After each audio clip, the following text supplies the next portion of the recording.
G'day painters, today we're working on a Winged Daemon Prince for my Thousand Suns. Let's get to it.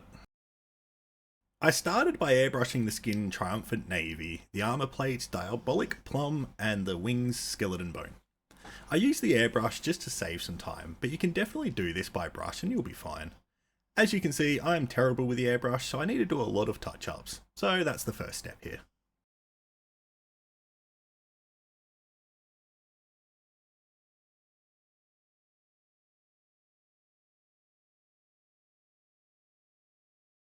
Then it's on to blocking in the other colours.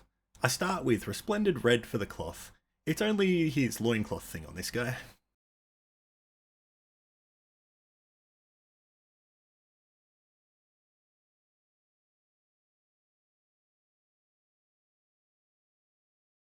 With black, I block in all the pipes and the grip on his weapon. It's worth noting that with a model this big and detailed, I find I often miss things, so as I go along I'll be fixing things that I notice. I'm just going to be adding the time for these to whatever colour I'm doing when I notice them. This video would be far too long if I highlighted everything I had to fix along the way.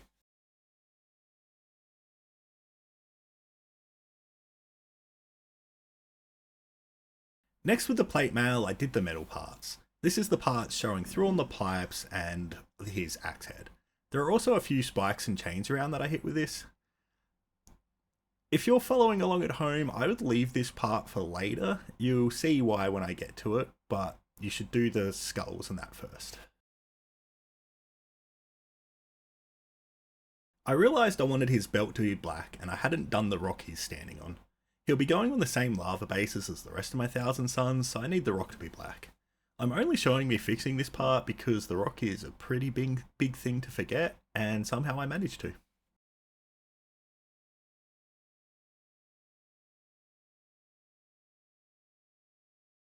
Next, it was time to block in all the trim. So with Retributor Armour, I worked around the model, picking it all out. Shockingly, this wasn't the longest step for this model. It was the second longest though.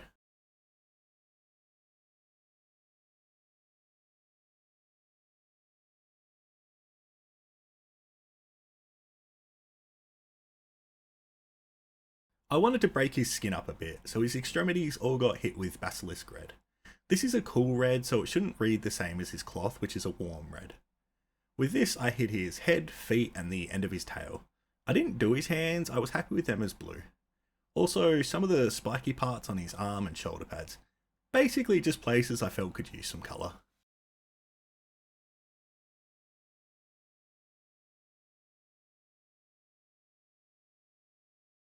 Then for the tips of his head tentacles and the tips of the spikes on his tail head thing, I used Angel Green.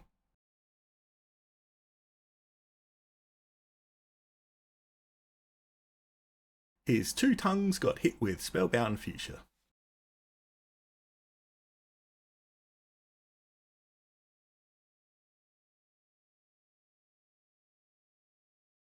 And his beak with Lava Orange. Realistically, you could skip a lot of these colours if you wanted to give him all one skin tone, but I like the idea of a colourful Demon Prince for Tzeentch. I feel it fits the theme.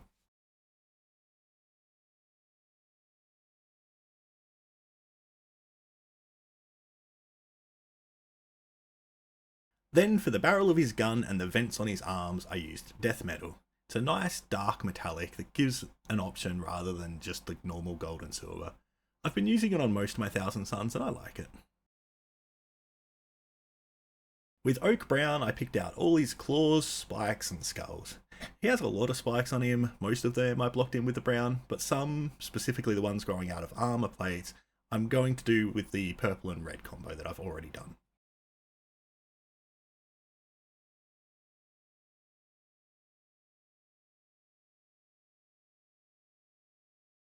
As I mentioned earlier, I had to go back and do the metal on the skulls. I missed this earlier, and if I'd noticed them, I might have waited to do the plate mail till this step. I think it's better to block in the skulls first, as it's easier to do the metal afterwards.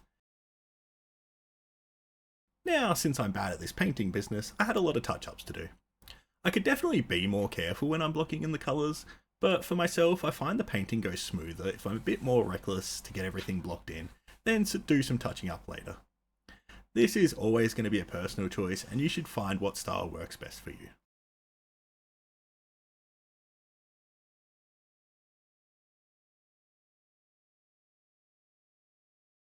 Once that's done, it's time for shading. I start with purple tone and block in all the purple parts. I'm doing a pretty light wash and just really pushing it where I want it.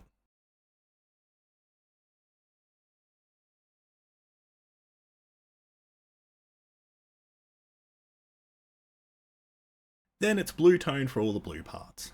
I'm honestly not sure I should have done this on the wings. Because of the nature of the wash, the blue spilled over a bit and it needed a fair bit of touching up afterwards. Maybe something to consider if you're following along at home. You could do a more precise wash, or just don't do a wash on the parts on the wings and let the highlighting do all the heavy lifting.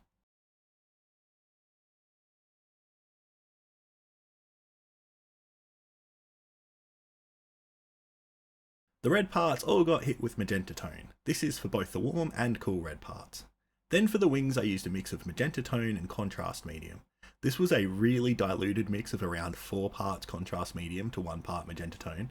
I'm just aiming to get a bit of a red tone to the wings and represent the blood flow and give the wings a bit of life. I'm being really careful with pushing this around and not letting any pooling form. You could easily mess the wings up on this step and it'd take a lot of touching up to fix.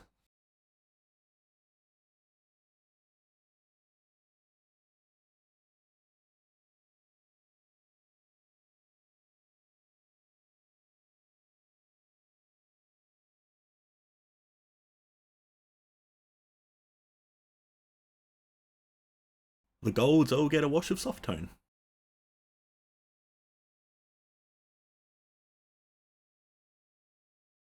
And the silvers all get a wash of dark tone.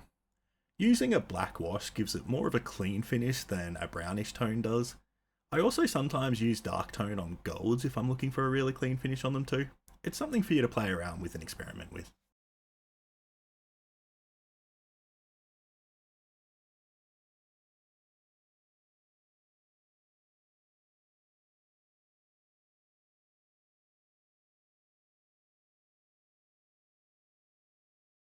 With white, I work around the model blocking in his eyes.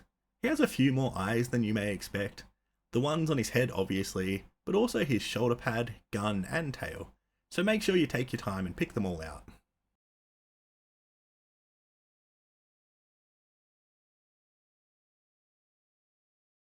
I then thinned my white down with Flow Improver and used it on the rune on his arm plate. This ended up being a bit messier than I hoped, and needed some touching up afterwards, but still wasn't as bad as if I'd tried to paint it without the Flow Improver.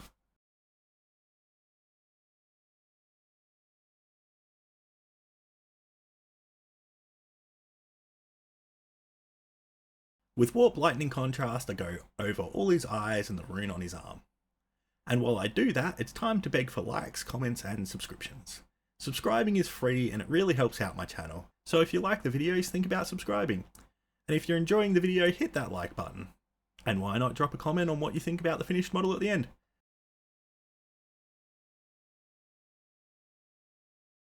Then to finish his eyes and the rune, it's Rainforest. I'm doing just a dot on his eyes and a nice line down the middle of the runes.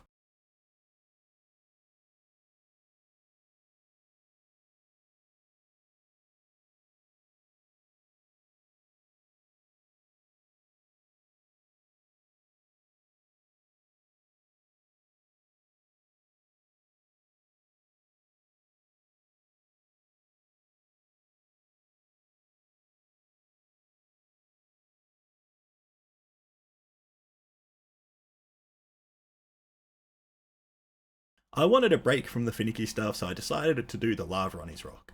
I follow the same lava recipes as I do on my bases, starting with Basilisk Red, then Resplendent Red, Legendary Red, and Molten Lava. I didn't go all the way up to white as I do on my bases sometimes, as it's pretty small bits of lava and I don't think it'll look good. Then it was time for what ended up being the longest step of the model, though it could be argued that it's 2 different steps. With Skeleton Bone, I started dry brushing the wings. I'm doing a very light dry brush and letting it build slowly. It's way better to take your time here and develop the layer slowly than to rush it and end up with a streaky or chalky finish.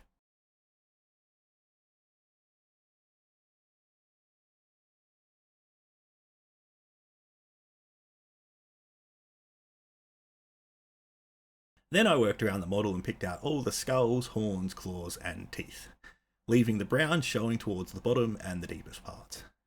For the skulls, I'm going for an old dirty look, so they're just getting one coat of this and no further highlights, while everything else got a second coat to give a cleaner finish and we'll get more highlights.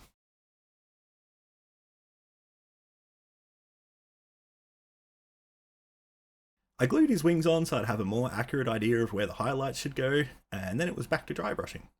With Ancient Stone, I continued to build the highlights on his wings, once again taking it slowly to build up the highlights carefully to avoid any chalkiness.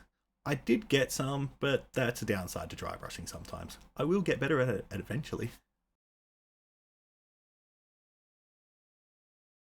And to finish his wings, it was Boney Spikes for the final highlight, just following what I've done in the previous steps.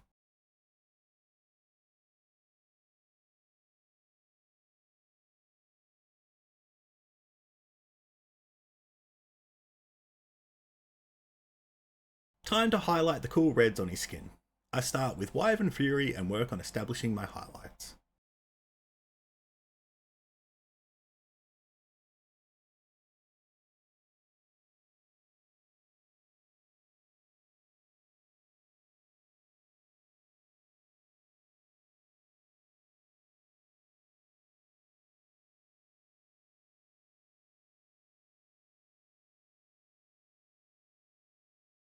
Then pure red to finish them off, working inside the previous step on the most upright parts and edges that would catch the light.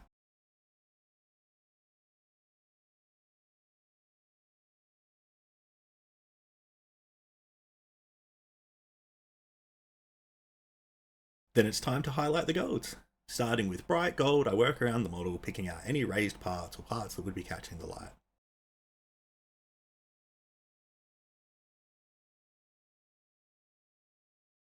And with Mithril, I finished the gold with an edge highlight on the highest parts and the edges that would catch the most light. While I had Mithril out, I also highlighted the metal parts.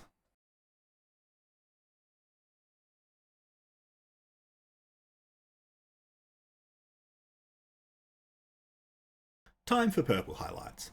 Starting with Magecast Magenta. Some of the purple parts on this guy have some really nice sculpted detail that the highlighting will make really pop, especially on his gun arm and the opposite shoulder pad. So take your time and make sure you give these plenty of attention and help these details really stand out.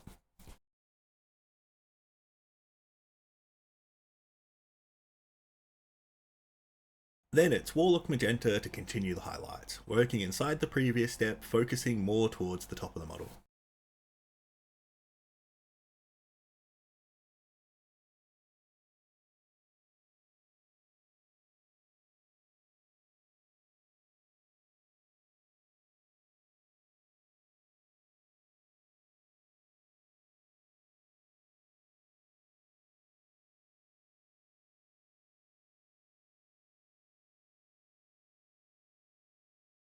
And finally Spellbound Fuchsia to finish them off, picking out the most raised edges. Time to highlight his cloth. I start with Angelic Red to establish my highlights. You may notice a wing missing. I may have almost dropped him and squeezed too hard when I caught him. Luckily, a bit of glue will fix it later.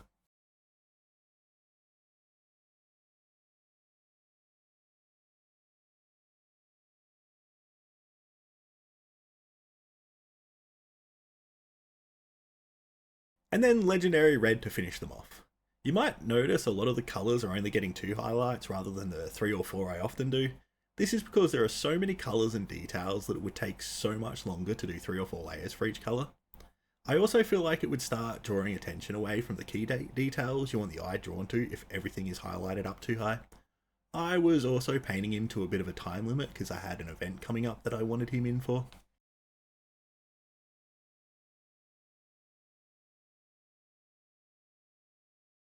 Next was the gem on his belt buckle, which I managed to not get any good footage of doing. The steps are same as always, a really dark grey, which for me is now Death Reaper from 2 thin coats, since I can't get my hand on any Necromancer cloak from the old army painter range anymore. Then it's Pharoah Guard, Aqua Alchemy, and finished off with dots of white. Time to highlight the blues. Most of this work will be done on the wings, since a lot of the skin is shadowed. That doesn't mean the rest of the blue shouldn't get some highlights, but most of it will just be one layer to just build that definition a bit. while the wings and any other parts that are actually out in the light will get all the highlights.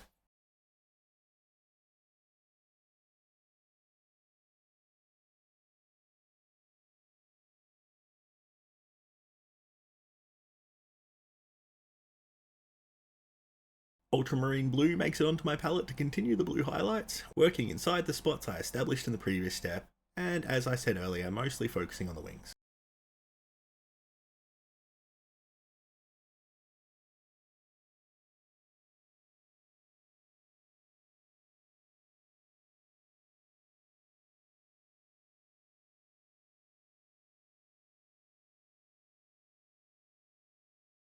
Then it's bright Sapphire to finish off the blue highlights.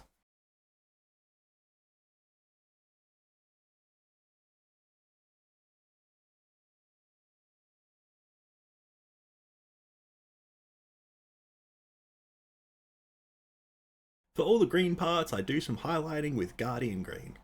Shockingly, I'm just picking out the raised parts and the parts that would be catching the light.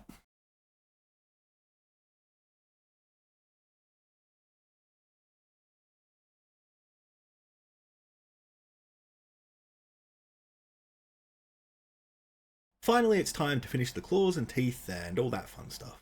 With Boney Spikes, I work towards the end of the claws and the teeth, just working towards the sharp ends.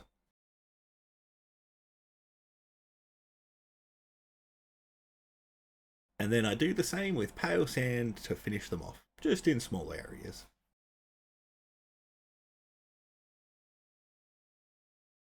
Normally I don't show the basing since I do a video on the bases separately, but I wanted to show what I did for this guy because his rock makes it a bit interesting. Since the rock has lava pouring off of it, I needed to tie this in to the base that I built for him. There are 2 lava streams coming down off of his rock, so I used some UV resin to continue that flow onto his base. Once that was dry, I painted it with my normal lava recipe, and finished it off with some gloss varnish to give it the same shine as the lava on the rest of the base. I thought it'd be cool to show this because sometimes when you're doing a model that has terrain or whatever that they're already standing on, it can mess with your basing. It's cool when you can make it work together like this.